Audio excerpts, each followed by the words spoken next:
Alright, we're here with Cooking with Jack. We're going to do a little review on this. This is the second time I tried to film today. The first one I did his carnivore burger, his latest video, and I had something set wrong with the options, and it recorded my camera, but not the screen. So you're not going to get an honest reaction if I do it a second time. You're just going to get me ranting on him. So we're finding a different video here.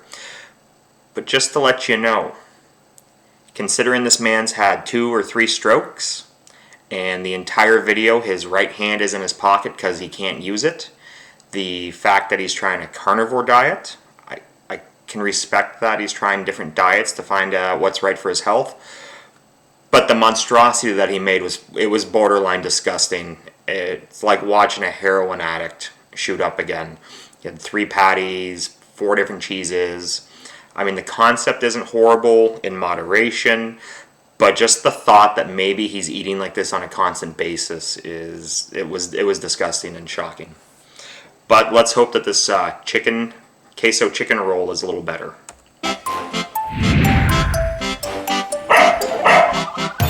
You know, I do like the funny intro. It's pretty homemade. You know, like, he's got 500,000 subscribers. He could have, if he wanted to. By now, he probably could have hired people and like really blown up big, but he's obviously tried to do it all on his own, and I can respect the ambition. All right, so I just cut out his product plug, not because it's a bad product plug or anything, but honestly, like, it's a 6-minute, 53-second video on cooking, and the first minute is product plug, so this is going to be a short video. But I'm here really just to comment on his cooking. Alright guys, so just want to let you know what's going on. The month of October, we're traveling back to California to visit some friends, and I might visit my old Jack on the Go friends and find out what they're up to. I've already called them. 2 out of 3 of them are available. So we're going to meet up. Maybe we'll film some pizza. Maybe we'll film some tacos. Maybe we'll film some burgers. Minute 20. So we're like 25% through the video, and he hasn't opened or touched any food yet. Let me schedule everything. And then also I'll tell you what In-N-Out we're going to be at, so we can do a meetup, alright? We're going to have a lot of fun going back to Cali. Where's that song? Can we get the song to play? Anyway. Alright, today we're going to be doing some... Yeah, almost a third of the way in, and now we're just starting to talk about today's dinner. Queso chicken rolls. So, Jack's over here in the wings, waiting to eat up, so I gotta get cooking. By the way, we have a new family member. Her name is Zoe. Hey girl! She literally patrols the kitchen. She goes round and round. Let's run over the ingredients. Lime, Greek yogurt, enchilada sauce, cheese. Queso is Mexican, Greek yogurt's Greek. Cottage cheese, garlic, salt, low-carb tortillas, chicken breast underneath. We're using fajita seasoning on our chicken. Got some salsa and some pico de gallo. That's about it. I'll have the single recipe down below. Alright, first thing we do is start cooking the chicken. Take a fork. You're going to tenderize the chicken. So it bothers me when people say they tenderize their chicken, because chicken's already a tender meat. You don't have to, like, it doesn't get tough. It's not like trying to cook a brisket as a steak. But if he's doing any kind of marinade, those holes will help for quicker penetration. By forking.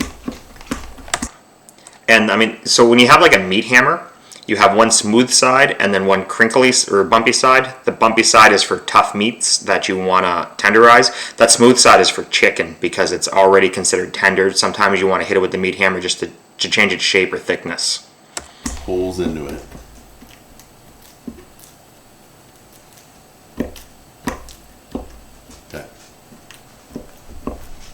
Alright guys, got all our holes in our chicken. Go ahead and give it a good coating of seasoning. Your favorite. You can do taco seasoning. Do whatever you want. I'm doing Meat Church. It's their fajita seasoning, and it's amazing. I wouldn't miss the opportunity of using this stuff. Do both sides, cook it up. So let's pour the red enchilada A little bit of oil will help the seasoning stick too. sauce in there. Get that poured in. Grab some of our cottage cheese. You know, I hate cottage cheese, honestly. But when it's mixed in with stuff, you can't taste it. So if you wanted to be a little more authentic, you could use some queso fresco. You really can't tell.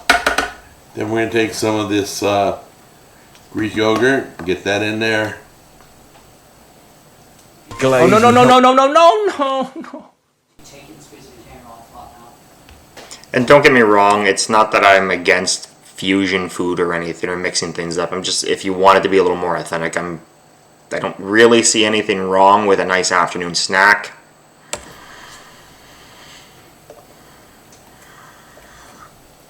Then we're going to take a little bit of garlic, put that in there. A little bit more. Awesome, perfect. Move that over. Bring in the salt. A little bit of salt. That's good. Close it up. And then we're going to blend this up. Alright guys, we're going to pulse it up. This is disgusting.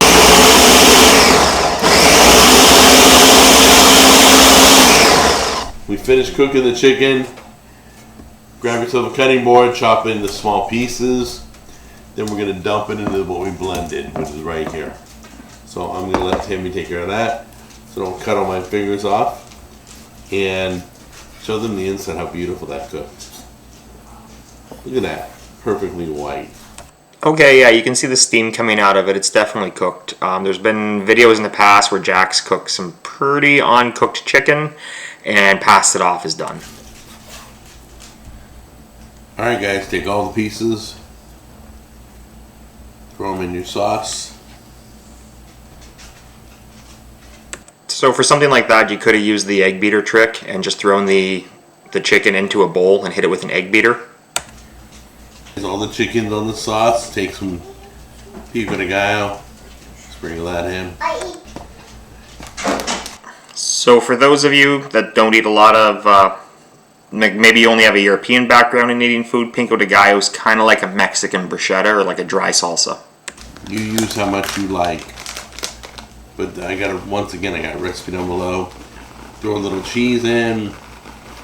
Then we're going to mix it all up.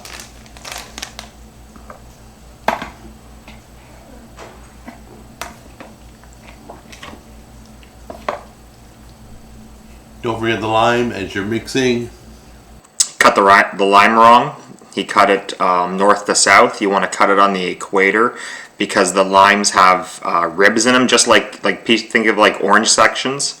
So all that membrane inside there is stopping you from getting juice out. You want to cut it the other way so that way all the membranes are exposed and cut. So we cut the limes wrong. A lot of people do that. A little bit of lime juice. Alright, all you gotta do is just grab a little heaping spoonful, pack them up, then you're gonna roll them up and then drop them in the pan.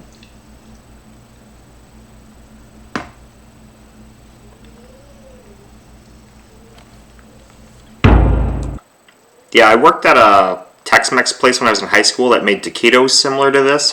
We dropped them in the deep fryer, and as soon as they hit the oil, the tortillas blow out at the ends to make a seal. That way you don't get a soggy inside.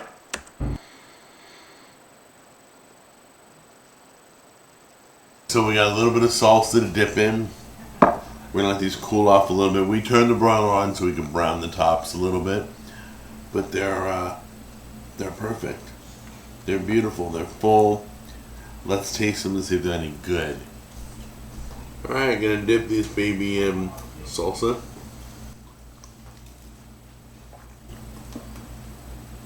Oh, it's a little hot. I need that.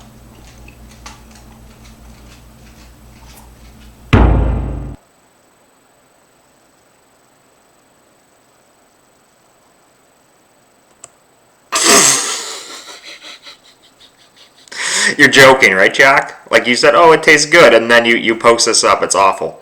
It tastes like dog vomit. Like, why do you lie when you eat it then? Like I'm pretty sure he said that. Let's back up here for a second. Let's go right back. Let's taste them and see if they're any good. Alright, gonna dip this baby in salsa. Okay, what's he gonna say? Oh, it's a little hot. I didn't know that.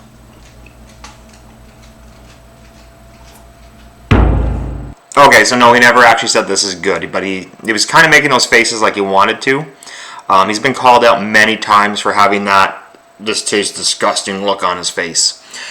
It probably tastes like dog vomit because of your cheese selections. So if I were doing this, and you wanted to make this easy, you know what? I would probably use chicken legs for something like this, thighs and drums. I would get some thighs, no bones, cook them, throw them in my KitchenAid mixer with the whisk, run it. That'll shred everything up, and then I would throw some cream cheese, some cumin, some like a Mexican blend, like nacho cheese, like shredded cheddar. I would throw that into my blender with or the KitchenAid with some cheese, like some shredded cheese. I wouldn't worry about anything else. Maybe a little chili powder, and then I would roll that up. You could even put some refried beans in there; it'd be delicious. Does he have anything else to say after this? No. So he made something. He put the effort into shooting it, and then instead of just reworking the recipe and trying it a second time, he went, let's just post a steaming pile of shit.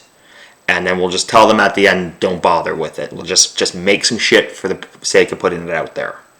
So that's sometimes the kind of stuff you're going to get with Cooking with Jack. Well, that's been my review of this video. If you think it was harsh, he even said it tastes like dog vomit. There's some good ideas in it. He had the right track, but he should have made it once to try it, and then made some adjustments and reposted. I've got a creme brulee video creme caramel video that I made. They didn't turn out at all. I have to reshoot the whole thing. It's a pain in the ass. If it takes you an hour to cook something, it takes you 2-3 hours to film cooking it. So it is a commitment of time, and it sucks when you have to redo it, but when you have to redo it, you have to redo it. Anyways, if you didn't like this video, let me know why. Give it a thumbs down, but if you liked it, give it a thumbs up. Thanks for watching, and I'll see you next week.